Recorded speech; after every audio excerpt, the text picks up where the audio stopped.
नमस्कार, मैं हूं ममता सिंह और आप देख रहे हैं इंडिया हेडलाइन 24 न्यूज। चलिए बात करते हैं आज की कुछ खास बड़ी खबरों से। रीवा के विधानसभा सीट से कांग्रेस के प्रत्याशी इंजीनियर राजेंद्र शर्मा अपने हजारों कार्यकर्ता समर्थकों के साथ कलेक्ट्रेट कार्यालय से चलकर पहुंचे। रीवा कलेक्ट्रेट कार्यालय और दाखिल किया नामांकन। बोले हैं कि मध्य प्रदेश में व्याप्त महंगाई, बेरोजगारी और भ्रष्टाचार के विरुद्ध हम एक बड़ी लड़ाई लड़ते आ रहे हैं। समय आ गया है कि इस लड़ाई को सफल करने के लिए आप भी अब अपनी भूमिका निभा दें। वह मीडिया से चर्चा करते हुए बताया कि मध्य प्रदेश में कांग्रेस की पार्टी ही सरकार बनाने जा रही है। हम सब मिलकर सरकार में रीवा की विश्वसनीय संपत्ति और बुनियादी विकास का दृष्टिकोण रखने वाले प्रतिनिधि इंजीनियर राजेश शर्मा को शामिल करें। ये संभव होगा सबके वोट और सपोर्ट से। आइए आपको सुनाते हैं मीडिया से बात करते हुए रीवा विधानसभा से प्रत्याशी इंजीनियर राजेश शर्मा ने क्या कुछ कहा।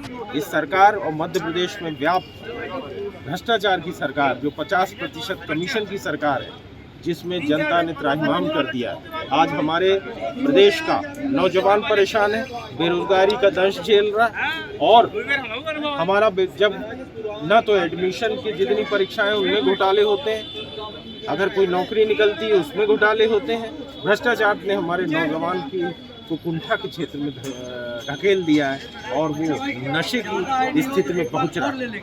दूसरी तरफ हमारे यहाँ मध्यम वर्ग महंगाई की मार से उसकी कमर टूट चुकी है। हमारा जो किसान है वो बेरोजगारी की किसान जो है हमारा वो परेशान है और किसान की परेशानी का कारण है बिजली के बिल।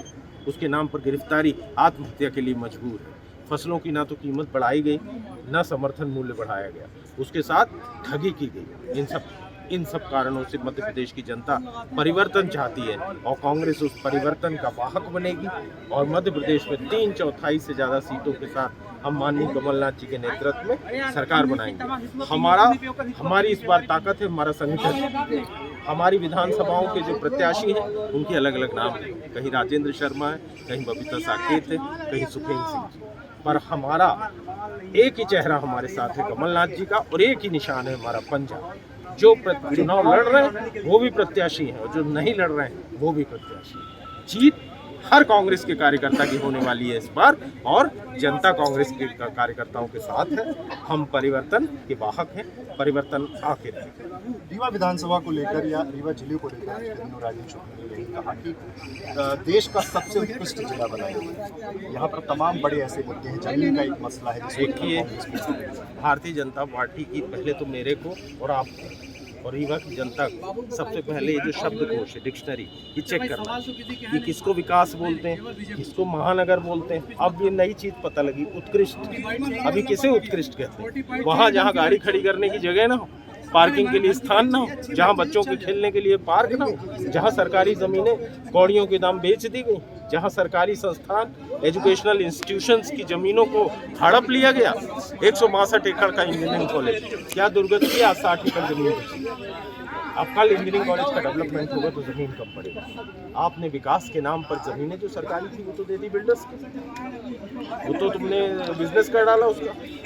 और जब आपको सरकारी संस्थाओं के लिए और जनता की सेवा के लिए जो संस्था बनती है उनके लिए आपको ज़मीन की आवश्यकता होती है, तो आप इसकी ज़मीन उसमें फिट करते हो, उसकी ज़मीन इसमें फिट करते हो। ये उत्कृष्टता है, ये विकास है, ये महानगर है। अगर ये महानगर है तो मैं प्रश्न पूछना चाहता हूँ, दिल्ली IIT भारत की कैपिटल में, उसकी ज़मीन क्यों नहीं ली गई? वहाँ क्या कोर्ट बनाने के लिए दिल्ली IIT की ज़मीन नहीं ली जा सकती? 30,000 कोर्ट वहीं है जहाँ था। क्या ज़रूरत है आपको कोर्ट इधर से उधर ले जाने? क्यों आप ये काम कर रहे हो? क्या करना चाहते हो आप? किस तरीके का विकास है, किस तरीके की उत्कृष्टता है, किस तरीके का ये महानगर है? मैं तो पूछना चाहता हूँ। मैंने ये पहला ऐसा, इसीलिए मैं कहता हूँ सबसे जरूरी चीज़ है इनका शब्दकोश मैंने पढ़ा है। इनका शब्दकोश एक PhD का विषय, ये किसे विकास बोलते हैं, किसे विकास पुरुष बोलते हैं, मैं समझ नहीं। वक्त हो गया एक छोटे से ब्रेक का। ब्रेक के बाद फिर से हाजिर होंगे ऐसी कुछ खास बड़ी खबरों के साथ। तब तक के लिए नमस्कार।